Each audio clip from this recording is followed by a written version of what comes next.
Hey everyone, and welcome to yet another Intro to Python video. Today we have Lab 26. We're going to talk about class inheritance. That is, we're going to use a class we created from Lab 25, and then we're going to create a subclass that is going to inherit everything from the parent class, okay, into this new sub or child class. And then the new subclass is going to have some new stuff of its own, but it's also going to inherit everything from the parent. So let's get started. Okay, so I have my class from Lab 25, my person class that I've just copied over. Okay, so if you're not sure about that, watch that video on Lab 25. But we'll have a quick look at what this is. Okay, we have our class person, our initializer. We give it a first name, a last name, and a favorite food. Defaults values for each one. Okay, and then we're going to set those in case we have set anything other than the default. And then we're giving it a function that allows us to output or stringify our data and say the person's favorite food is whatever their favorite food. Okay, so that's the person class. And now the new child class of the person class. So person is the parent class, and it has all the parent stuff. And then your child class is movie star, right? Why not? So the movie star class inherits things from the person class, and this syntax is going to be fairly unique to Python. Every language is going to be a little bit different in just the way you write this. But we have our initializer.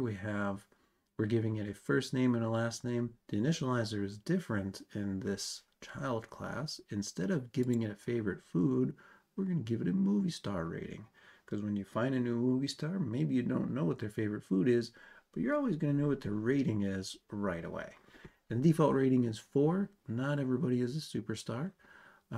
But we're going to give them the benefit of the doubt and say that everybody starts off as a 4, but we can, of course, customize each person as we add them. And we're going to define, once we've given that information, we're going to say the self.first is first, self.last is last, and now the self.rating is rating. And this is going to actually set those values. So as a function, we have the arguments, we take those arguments in, and then we do something with them. And so we're actually setting those values to the values of the self class instance. Okay, that if we had 10,000 of these, they would have their own copy of whatever this is. Okay, 10,000 different copies of a first name, a last name, and a rating. And then this new line here, we have the super function, and we're initializing that. And that is, we're going to call the parent function and do its initialize as well. And we're going to get everything from the parent. Now, we don't always have to do this, but I'm showing you how to do it. And we can get all the initial values. We're just going to basically run the parent initializer. We don't have a favorite food, so we didn't put that in. It does have a default value, so we can call the person initializer with 1, 2, or 3 arguments because we have given a default for each one. And the movie star type child class of the person, right, doesn't have this print data, but it's inheriting everything from the person. So it's going to have print data. It's going to have a favorite food.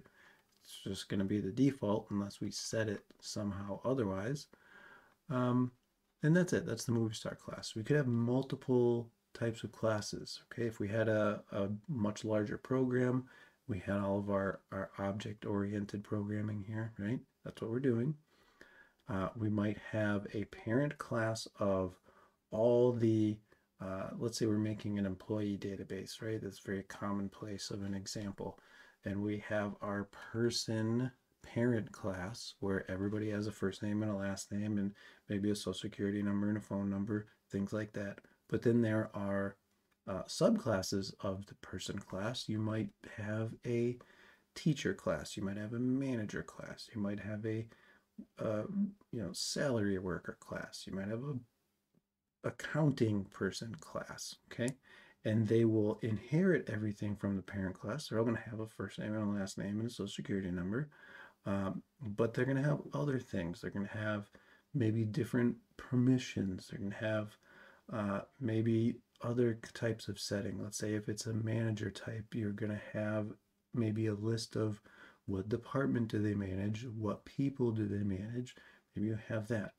That kind of information doesn't belong with all of the people in this database, only the people who are manager types. Just like this movie star, okay, we have a rating. Rating doesn't belong with all of the people in our database. The default person, me, Jayhawk, right? I don't have a movie star rating. Only the movie stars have one. Same thing for our default person afterwards, Mohammed. He doesn't have a movie star either. He's literally just a made-up person with the most common first and last name. So movie star ratings are only going to go to a movie star. So let's have a look at what we have here. And we have our human 1, the default person. That's me. Human 2, Mohammed. That's the most common name there is. And then human 3, our 1 movie star person, and we've created that to be Dwayne Johnson. We don't have a spot for nickname. If we did, obviously you know what that would be, right? Paper. Let's see, if I hover over some different areas here, there we go. If I hover, I've got this in debug mode, so I have all these values, and I can hover over human 3 and see that human 3 has a first name, has a last name, has a movie star rating, also has a favorite food. We even know he's a movie star person, right? That was inherited from the parent class, the person class, okay? And if I can, yeah, I can I click up here without messing it up? Yeah, there we go. So he also has the print data function as well. Okay, so the Dwayne Johnson has the print data. He has a favorite food. I think his favorite food is probably street tacos, right? That's everyone's favorite food. That's why I said it as the default. So we have all of that there. And then I've also printed the data for each one to show you that it does indeed print the same, okay? The movie star type class has the print data function. It inherited from the parent class, the person class, okay? Now, if I stop debugging, let's get rid of this super and just see what happens there. I'll save and I'll rerun this. Okay. Oh, I got an error, and the error is has no food attribute. Okay, good. Of course, my thing is blocking half of my, oh no, it's not blocking my code. Okay, so when I come down here and I call human3.printData, it comes up to the print data and it says Dwayne Johnson's favorite food is, we don't know, because I took that super out and now the movie star no longer has a favorite food. They do have a print data because we said, okay, movie star is inherited from the person. They have everything the person has, but because we made our own initializer function, the movie star person doesn't have any of the stuff that was within the person initializer. So they don't have a favorite food because we didn't give them one, okay? That's why the super becomes important. It prevents you from forgetting anything, okay? And we're just passing it the arguments that we have. I believe I could probably comment out this first and last because we're sending it to the initializer of the parent as well. And we're just running the parent initializer in addition to anything that we have right here. So use the super. It will run the parent's initializer in addition to anything that you're running right here. So you can put whatever you want right here. That will run. The super will run. You don't necessarily have to do them in any particular order unless you really want them in order for some reason. Okay, so that's inherited classes.